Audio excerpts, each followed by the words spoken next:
I was diagnosed with autism almost 3 years ago, when I was 21, after being diagnosed with anxiety and depression, and even being medicated for ADHD, something that very clearly I did not have. Studies show that too many autistic women are diagnosed late in life and are frequently misdiagnosed before getting their autism diagnosis if they are able to get it.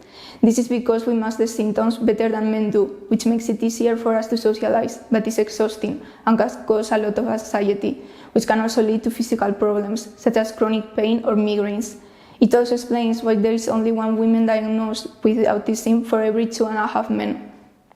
No one would have thought that I could have something like this, even though there were many signs, because there is still a lack of general knowledge about the subject.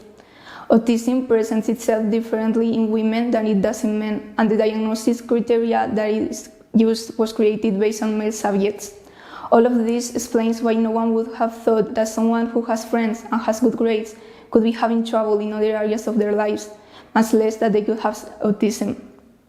Moreover, comorbidities can hide the diagnosis of autism, which makes it harder to get real help. And outside autism, there may be other medical health conditions, such as ADHD, psychotic disorders, eating disorders, bipolar disorder, depression, anxiety, or OCD, to name just a few.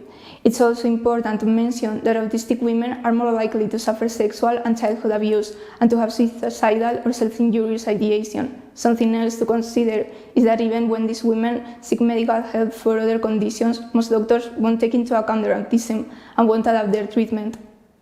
We still need more women who speak openly about their diagnosis, more experts and professionals training the subject, and more research, so women don't have such a hard time getting their diagnosis. This will also reduce social prejudice and overall improve the quality of life of autistic women, making it easier for them to understand themselves and get professional help.